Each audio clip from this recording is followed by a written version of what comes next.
Okay, we have another round 1 match for bronze bracket. That's going to be Bemo5 versus RadioRad. And RadioRad is up to some Schezo activities, as I see today. And you know, RadioRad's making some really nice GTR though. Starting that extension first. Odd placement of that red Puyo there. But no worries. Bemo5 also building fairly neatly.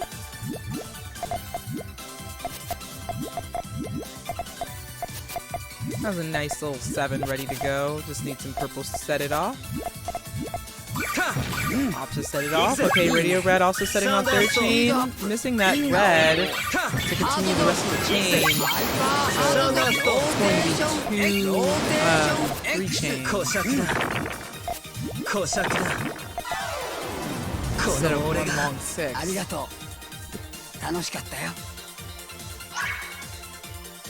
Is this X's alt voice? Why does he sound like he needs some water?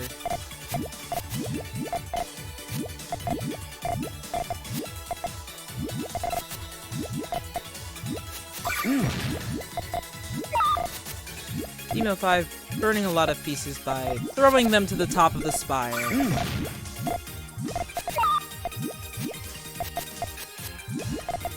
I was gonna make a slay the spire joke, but I don't know how to. I wouldn't even know what to say here.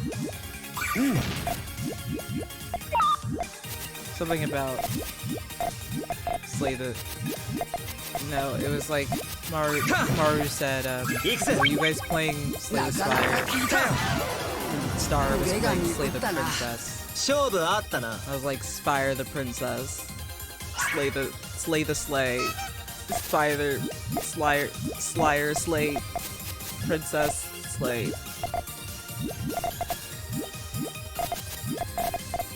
So it's the following day, as of time of recording, and I did say that I had a dusty rant for the actual brackets proper because I wanted to commentate the group matches because I feel like that's important. Bemo5 kind of misplacing a yellow in that column 3 there when they intended to put a red. Probably gonna have to cover up that column 2 red with maybe like a yellow or blue to get it to connect all the way down. Neglects to manage to connect down the rest of that red. Gonna take the damage from RadioRad's full chain. And I don't even know where to begin because it's about programming, so half the shit's not even making sense. Like, it's either not gonna make any sense to you, because you'll be like, wow, Dusty, you're so much smarter than I am because coding is an intellectual pursuit that I'm incapable of doing, which is not true. Or, you'll be like, wow, Dusty, you're really fucking dumb, bro. Get good at programming. Good lord. And, you know, I may be stupid, but...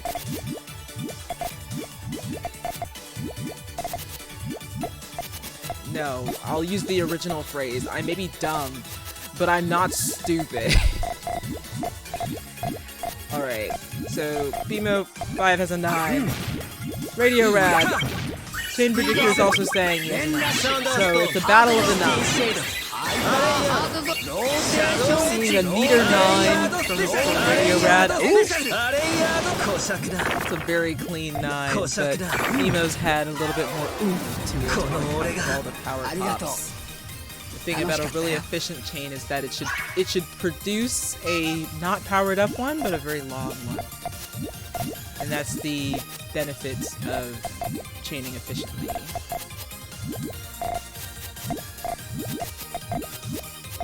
I'm kind of wasting these purples here. It's like beautiful purples. These beautiful purples and these beautiful reds. Sometimes it helps to not necessarily be so attached to the way that you want your build to look. Like, Bemo5 didn't have to commit to the Kuma stack that hard because it wouldn't have caused much of a difference. And so that causes Bemo5 to spend a lot of time at the back end of the chain when the front end of the chain would, you know, begging for attention there. So RadioRad attacks with a quick little 3-chain. 3-chain? 4-chain? I wasn't paying attention. My bad. Big damage. Quick kill. You know.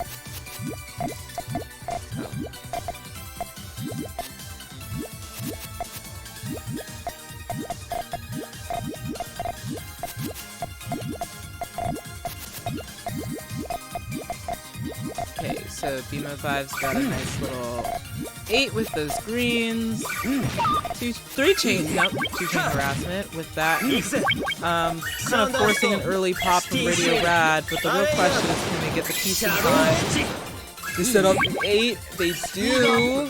And that's going to be a bit tough to actually respond to. So, you know, take that. Both players are kind of neck and neck. Sorry, I was like, be waiting for them to say their victory speeches, and then he said "arigato." And I was just like, both, and he's like, "Tanoshikatta yo." I'm just like, okay, yeah, we get it. Thank you, that was fun. Yapper. See, putting the blue on top of column 4, that's where it belongs, right? Oh, okay, no, the purple belongs there because of the purple extension would have caused the color conflict, but the purple extension was used to fill up the back end of the chain. Really freaking lucky that he blocked off RadioRad as effectively as he did, but RadioRad, I would imagine, after being blocked off that badly, would immediately pop that chain after he gets access to the reds. And that's going to be 7 from RadioRad. I'm thinking, what, maybe 8 from Bemo? So that's going to counter pretty severely. Still space for Radio to work with, but not a ton of space, so it's going to have to be quick-witted. But this oncoming 4 is going to be the end of it.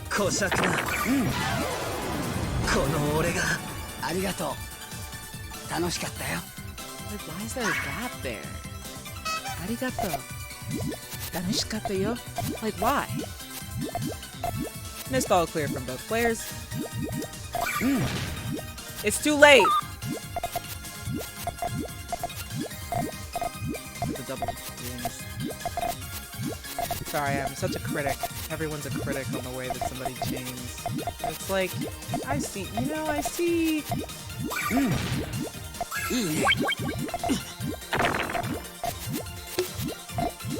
I see.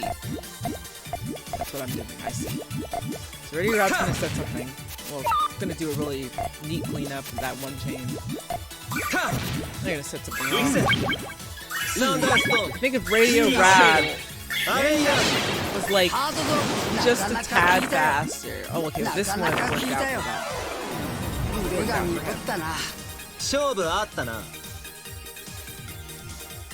Well, I mean, I guess I can't really critique RadioRad on how they're responding to Bemo's attacks, since they've been pretty even in terms of matchup.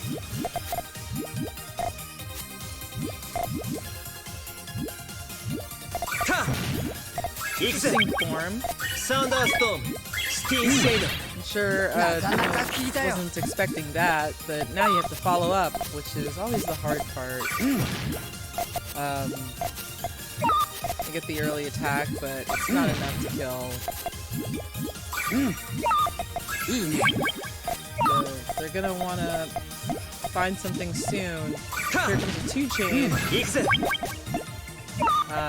That's gonna be a really unfortunate garbage placement for Bemo, and that should do it.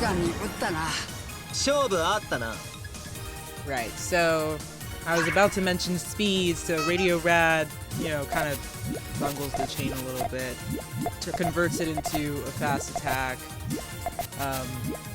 and that's gonna work out really well that round for him.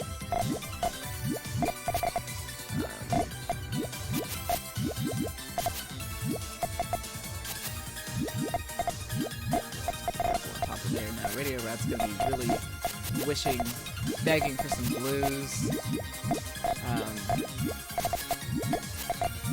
Oh, this is a bit of a greedy extension. Oh, that was a tough. That was a tough harassment chain from RadioRad. Incredibly. Sorry, I have a big ass bottle in my. I'm drinking fucking Baja Blast. Insane, like, power pop there. I was thinking, like, okay, this isn't gonna extend the rest of the chain, so, like, what's the plan here? Plan here is just to instead big damage.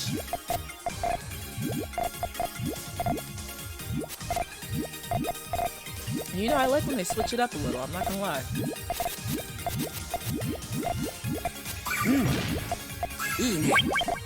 So, I don't know if I was setting off everything, however, RadioRad could have gotten another link out of that with the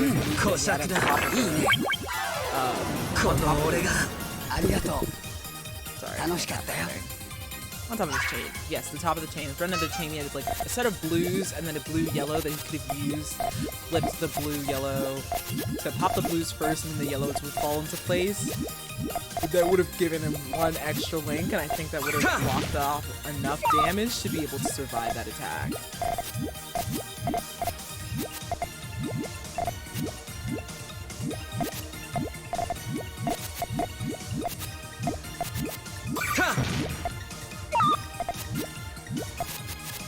So, these reds. Okay. Well, I guess it's gonna set up the 6, but Bemo's got a 7. What's gonna happen? I think that RadioRad, fairly confident with the 6 chains here. I think he can start working toward longer chains. You know.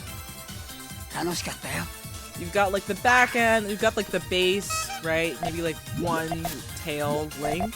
So that's gonna make like a 6 and like one extension on the front. If you get like 2 extensions on the front, that's like 7. And the difference between 6 and 7 is much greater than the difference between 5 and 6 and 4 and 5. You know how Puyo works. It's like exponential, like the damage scaling is different.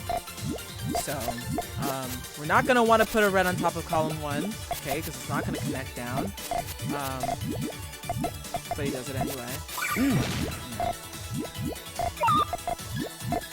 Just going to pop that. So that's going to open up column 1, but now, everything else is so congested at the front, it's going to take so... Yeah, you don't want to be able to extend on top of that. This is going to give RadioRad a 7, an explosive 7 that's going to counter that. But both players set off really the same amount of damage. Just RadioRad kind of thin on resources and really wants to build these Puyos up now. But sooner rather than later, because it is down to the wire. Both players are on match point. And I think RadioRad's going to fish for some... I was thinking fishing for some yellows to pop that down to the bottom, but this will also work out for them. Also work out for him. And this follow-up 2 is going to keep the stun lock going. So they're going to want to keep building up those pieces. Yellow's going to need to be in column 3 if it wants to connect all the way down with the rest of the yellows. Pop the yellows from the bottom. Both players are going to set a 3 for almost 2 minutes on the clock, so we're into margin time. So this damage is going to start getting higher. Really high stakes with that column 3 in the middle there, being such a divot, so like, vulnerable like that. Bemo sending a 3 chain, that's going to be really tough. RadioRad not being able to keep up, not being able to find that 3 chain in the late game low chain rush back and forth.